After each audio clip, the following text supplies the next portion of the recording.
Voici l'Immomobile, la première agence immobilière tractable. L'installation s'effectue par une personne, grâce à une remorque motorisée et grâce à sa télécommande. Une remorque qui fait moins d'une tonne et qui est tractable par toutes les voitures. Elle possède aussi un espace de travail spacieux, 12 mètres carrés avec 3 bureaux modulables plus beaucoup de rangements, un coin cuisine, une climatisation réversible avec chauffage et climatisation, écran dynamique visible depuis l'extérieur et bien sûr les toilettes séparées. Bonjour tout le monde et bienvenue sur ma chaîne YouTube pour une toute nouvelle vidéo avec Rémi Merliot. Aujourd'hui, c'est le début d'un nouveau concept, il s'agit de ImmoCarré. L'objectif de ce nouveau concept, c'est de rencontrer les acteurs de l'immobilier. Et donc, on commence par un premier concept qui est assez innovant. Il s'agit de l'Immomobile. C'est une agence immobilière qui n'est pas comme les autres puisqu'elle possède des roues. Et en fait, le concept, c'est que c'est pas le client qui vient dans l'agence, mais l'agence qui vient à vous, tout simplement. Donc, bonjour Rémi. Bonjour Lucas. On va passer tout de suite à la présentation de Rémi qui va pouvoir se présenter en 3 mots. Bonjour à tous, moi c'est Rémi Merliot, j'ai 29 ans et donc en 3 mots, surtout mes collègues on va dire, ils me disent que je suis drôle, créatif et ambitieux. Ok, ça marche. Donc si les collègues l'ont dit, c'est que tout simplement c'est la vérité. Quel est ton métier et depuis quand tu es dans le monde de l'immobilier ? Alors mon métier c'est chargé de développement de l'Immomobile pour la France entière et également conseiller immobilier en Dordogne dans le 24 et donc j'exerce depuis 4 ans le métier d'agent immobilier sur le secteur de Périgueux, dans le sud-ouest. Ouais, belle région. Ouais, belle région. Rémi, comment t'es venue l'idée d'inventer du coup ce concept d'Immomobile, ce concept d'agence immobilière itinérante? Je pense que c'est un petit peu comme ça qu'on appelle le concept. Est-ce que tu peux nous en dire un petit peu plus sur l'idée, comment elle t'est venue, etc. etc. Oui, alors déjà l'idée elle m'est venue quand j'ai démarré l'activité, donc il y a 4 ans. Je remarquais une différence qu'il y avait donc entre les agences physiques déjà présentes, les agents commerciaux mandataires qui sont sur le terrain un peu plus, qui sillonnent en tout cas les routes. Et je me suis dit pour accueillir les clients et pour faire aussi le closing, on appelle ça aussi, une bulle de conseil, je me suis dit il manquait quelque chose entre les deux. Pourquoi pas amener l'agence au client. Et donc c'est là où est née l'agence immobilière itinérante.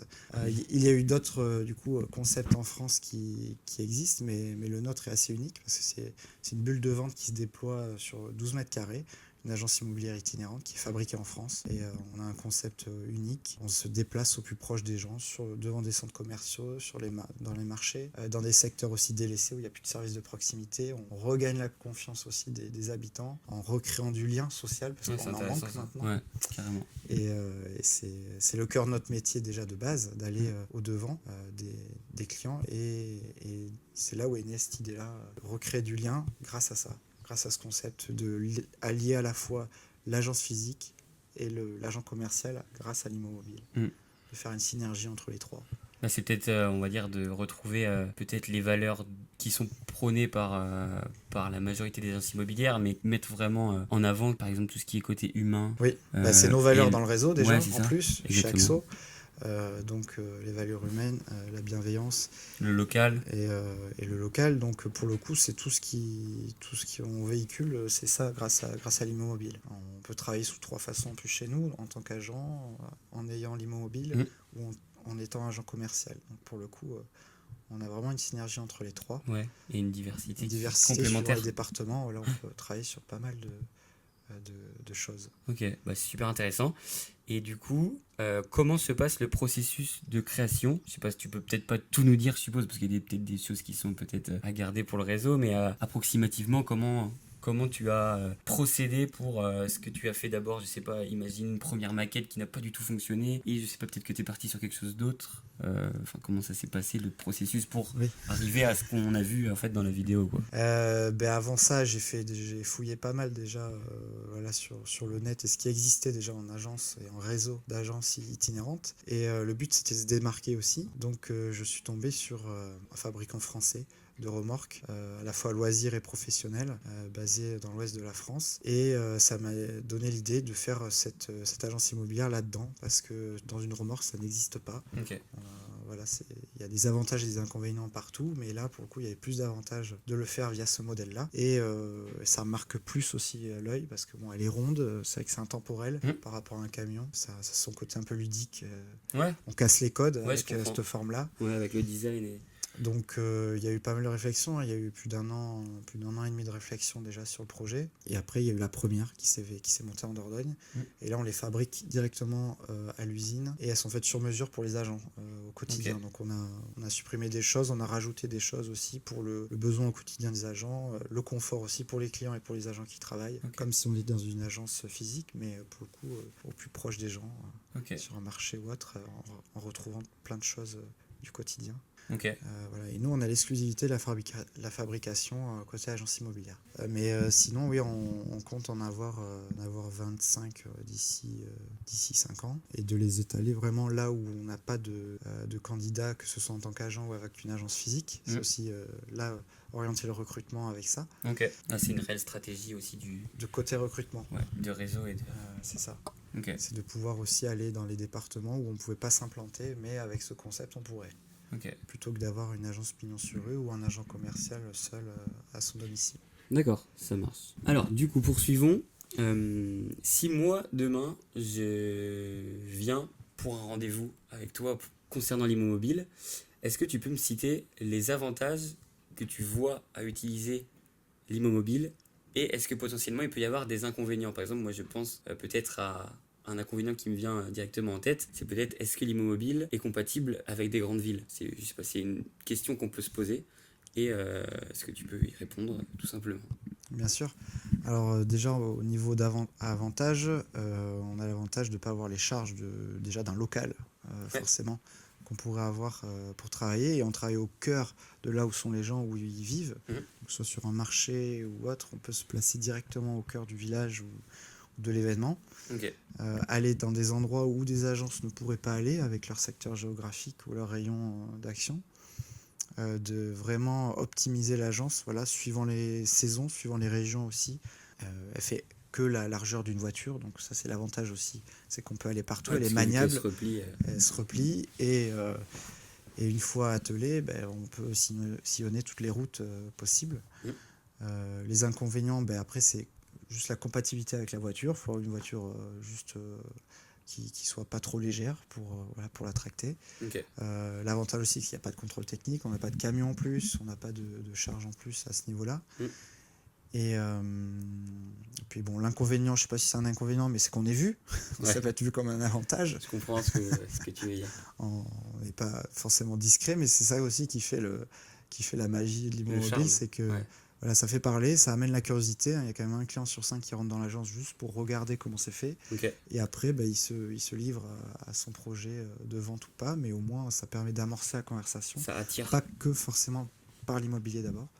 Et plutôt que de rentrer dans une agence, des fois qui pourrait paraître froide, voilà. Là c'est vrai que c'est quelque chose d'assez atypique. Donc les gens se livrent, c'est un peu une bulle, voilà. Une bulle, c'est pas un confessionnal, mais c'est presque. Ouais. Non, mais oui, je comprends ce que tu veux dire. Et sur les différents endroits, par exemple, tu as dit place de marché. Voilà, on a testé pas mal d'endroits. Il y a des collègues encore qui testent d'autres endroits, mais on fait sur des événements locaux, sportifs aussi. Ça peut être devant des stades pour le match. On les prête à pour des tournois, par exemple, de sport ou des choses comme ça. On prête aussi la structure, donc l'immo-mobile, l'agence directement, sans forcément derrière travailler nous en tant qu'agent dessus. On la prête à des associations pour faire des recueils pour des dons, par exemple, dons de jouets, dons de choses. Prêter pour faire un sas de départ, pour les dossards, pour s'inscrire. Voilà, il y a plein d'idées comme ça.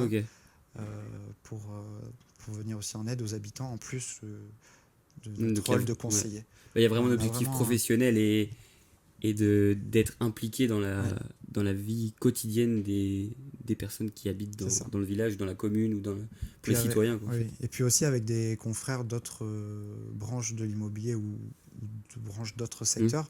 Et on peut prêter le bureau pour un constructeur à côté parce que c'est divisé en 2 bureaux. Donc on peut avoir une synergie entre un courtier qui travaille aussi avec nous et on a l'agent immobilier sur place. Le client il a les deux, il peut aller les voir. On peut faire un coworking mobile aussi. Une sorte de mais c'est pas mal parce qu'il y a une synergie c'est une synergie aussi. Qui se met en place pour les différents professionnels. Quoi. Il est toujours à but de dynamiser à la fois le secteur et puis toujours valoriser le client pour qu'il ait le maximum de conseils sur place pour éviter qu'il aille dans d'autres endroits perdre forcément du temps. Là, il peut faire son marché, discuter d'immobilier 5 minutes, de son projet et puis repartir C'est vrai que... C'est innovant, c'est Voilà. une très bonne idée en vrai. Si jamais, imaginons qu'il y a un conseiller immobilier ou un mandataire qui travaille en agence ou peu importe, qui regarde la vidéo et qui est intéressé par le concept de l'immobilier, quel est le processus s'il souhaite vraiment s'en procurer une? Est-ce que tu peux nous expliquer comment ça se passe? Bien sûr, alors déjà dans l'idée c'est que la personne me contacte, on fait le point sur son projet immobilier aussi, sur ses attentes. Aussi important le secteur là où il est, parce que nous dans le réseau Axo, ce qui est important c'est qu'il n'y a pas de concurrence en interne, donc on veille à ce que chaque agent a son secteur, Ok, qu'on se marche pas dessus. secteur privatif. Donc déjà voilà, même si l'agence peut sillonner plusieurs secteurs, on vérifie quand même ces paramètres avant. Qu'il y ait quand même des antécédents dans l'immobilier, au moins 1 an. Ça s'adresse à des expérimentés tout de même. Ok. Euh, Avoir un minimum de bagages.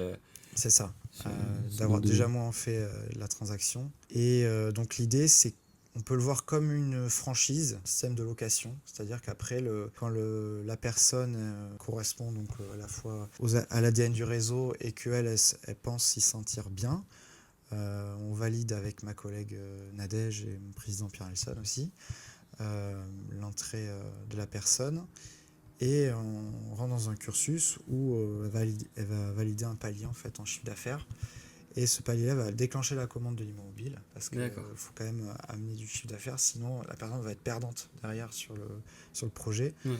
Et après c'est un système de location, donc elle va louer en fait un pack D'accord. au mois, où elle va avoir le panel, à la fois le flocage de l'agence, tout le marketing derrière, mon suivi sur le terrain, l'accompagnement, la formation initiale également, pour la prise en main d'un outil, parce que ça reste un outil de prospection. On n'oublie pas qu'il faut faire le reste derrière aussi. Tout à fait. Les gens ne viennent pas non plus que d'eux-mêmes, faut l'animer. Donc on prend en compte les retours d'expérience des autres agents, on refait toutes ces formations.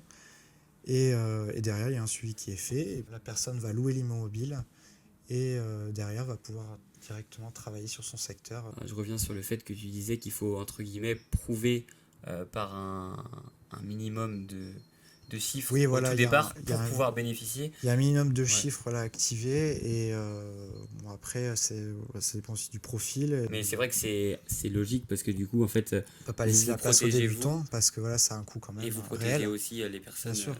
C'est un coût à la fabrication, et on ne veut pas non plus faire pour faire. Il faut que ce soit quelque chose de périn dans le temps, pas que ce soit un projet juste pour 1 an ou 2, parce que même quand on se lance conseiller immobilier, c'est pas pour 2 ans, c'est pour être derrière la référence de son quartier ou de son secteur, et on peut devenir la référence grâce à l'Immomobile, parce qu'on s'en rappelle, et donc c'est grâce à ça que moi j'accompagne les agents sur le terrain avec ce concept. C'est sûr, c'est un métier de long terme, de toute façon, le métier d'agent immobilier. Actuellement, est-ce que tu peux nous dire combien il y a d'immobiles actives en France qui sillonnent les routes? Oui, alors actuellement il y en a 3. Il y a celle dans le Périgord, dans le 24, dont je suis le gérant. Il y a celle de Romain, qui est entre 2 secteurs, donc la Bernerie, la Côte de Jade, et Clisson et ses alentours. Ok, sur le sud, en fait, sud-ouest de la Loire-Atlantique. C'est ça, et qui prête aussi également à nos autres agences historiques qui sont présentes aussi. Et il y a la 3e qui est présente à Caen, avec mon collègue Emmanuel et Sophie.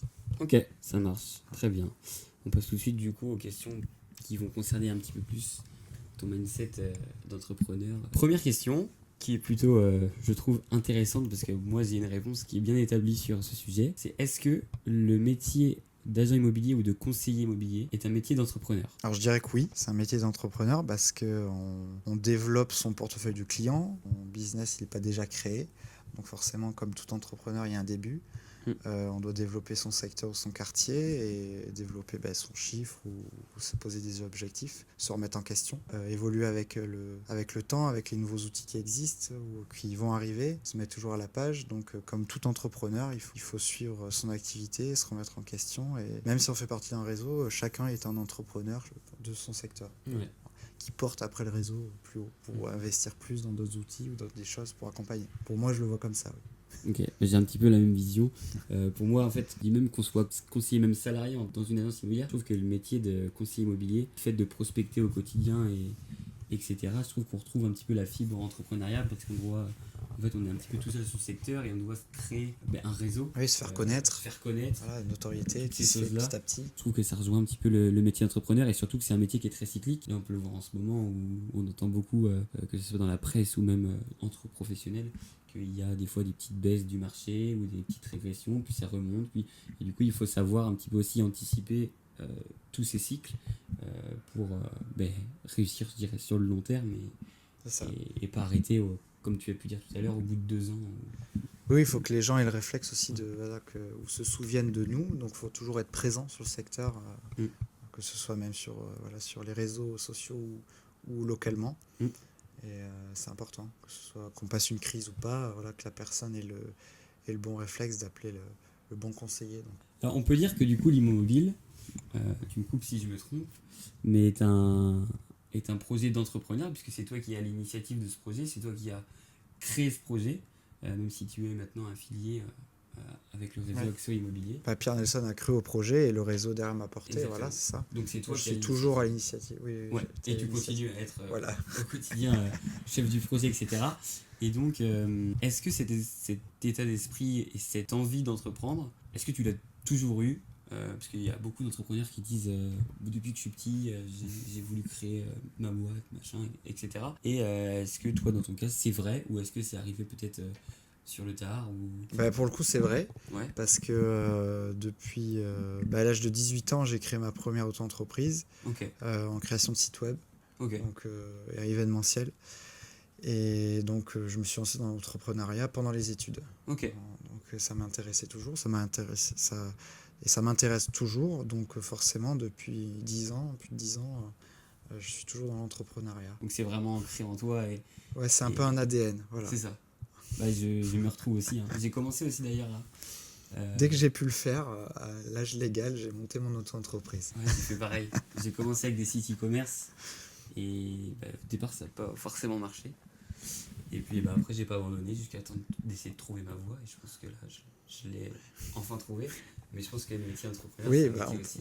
On ne sait jamais pourquoi on est fait. Et l'immobilier, je ne savais pas non plus il y a 4 ans si ça me conviendrait. Hein. Mais oui, quand j'ai monté la première boîte, c'était pour faire de la création graphique aussi. Et je l'utilise toujours finalement.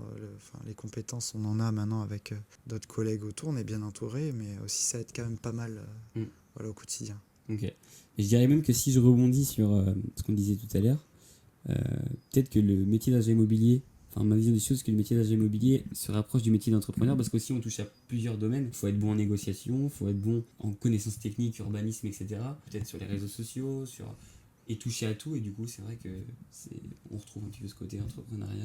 C'est vrai, oui, d'amener les nouvelles technologies dans le métier, de tester des nouvelles idées. Exactement. Pour le client, pour toujours satisfaire le client.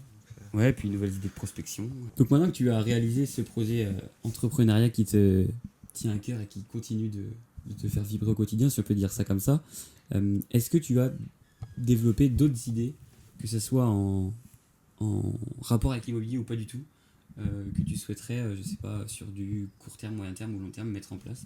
Ou est-ce que pour l'instant tu te concentres à 100% sur l'immobilier et le développement de l'immobilier? Alors le développement de l'immobilier, on l'a fait il y a à peine un an, depuis septembre 2022. Et donc ça me prend pas mal de temps. Donc forcément, c'est une création. On a créé une entité dans Axo, donc ça a été vraiment un boulot de dingue. C'est pour ça qu'avec l'équipe qu'on a, c'est vrai que on est assez soudés. C'est comme ça que ça fonctionne. Mais les idées, c'est plus des idées d'amélioration, que ce soit pour les agents sur le terrain, que ce soit en communication web ou autre. C'est ces idées-là que j'apporte, ou les connaissances que j'ai eues avant et les choses dont je m'intéresse dans ces domaines, que j'apporte aux autres dans le réseau, en ayant cette casquette de chargé de développement en plus, mais surtout au sein du staff, d'améliorer la vie de l'agent au quotidien. C'est tout ça pour ça. Donc les idées viennent un peu tous les jours, mais j'œuvre surtout à ça et je me concentre surtout sur le cœur du métier et du développement de l'immobilier. Donc on peut dire que tu as un petit peu la double casquette parce que tu continues en fait ton métier de conseiller immobilier. J'ai toujours l'activité conseiller immobilier, un petit peu moins. Parce que c'est important quand même de garder les bases et de le maintenir pour comprendre les problématiques sur le terrain aussi, que pourraient rencontrer des collègues ou autres, et d'améliorer les outils qu'on a, ce qu'on met en place, donc l'immobilier, voir comment elle peut être optimisée suivant les cycles qu'on passe aussi. Donc oui, c'est important d'avoir toujours ce côté transaction et d'être avec les clients. Ok. Beaucoup. De voir le ressenti des clients. Il a toujours été positif. On n'a que Oui. du positif à ce niveau-là. Le retour des agents aussi. Ils Et font des des agents. belles découvertes. Ok. Il y a des choses qui pourraient ne pas se faire sans cet outil-là. Mm. Des gens n'auraient jamais franchi le pas de se livrer au niveau de leur projet de vie, Ok. même par agence traditionnelle. Donc c'est comme quoi ça peut fonctionner. Ok. On peut Super. faire la différence. Super. Merci. Est-ce que tu as du coup un dernier mot à dire? Je sais pas, par exemple, s'il y a des conseillers immobiliers qui nous regardent ou si tu veux faire passer un message. Si l'aventure vous tente, rejoignez-nous et contactez-moi. On mettra le contact de Rémi dans la description et je pense que je l'afficherai quelque part par là dans la vidéo. Et comme ça, vous avez juste à le contacter si vous êtes intéressé par l'immo-mobile. N'hésitez pas à le contacter. Ce sera toujours un plaisir de parler de votre projet professionnel. Super, merci en tout cas d'avoir regardé la vidéo. Merci Rémi Merci à toi, Lucas. pour cette interview. Et puis je vous dis à une prochaine fois et à bientôt Rémi. À bientôt.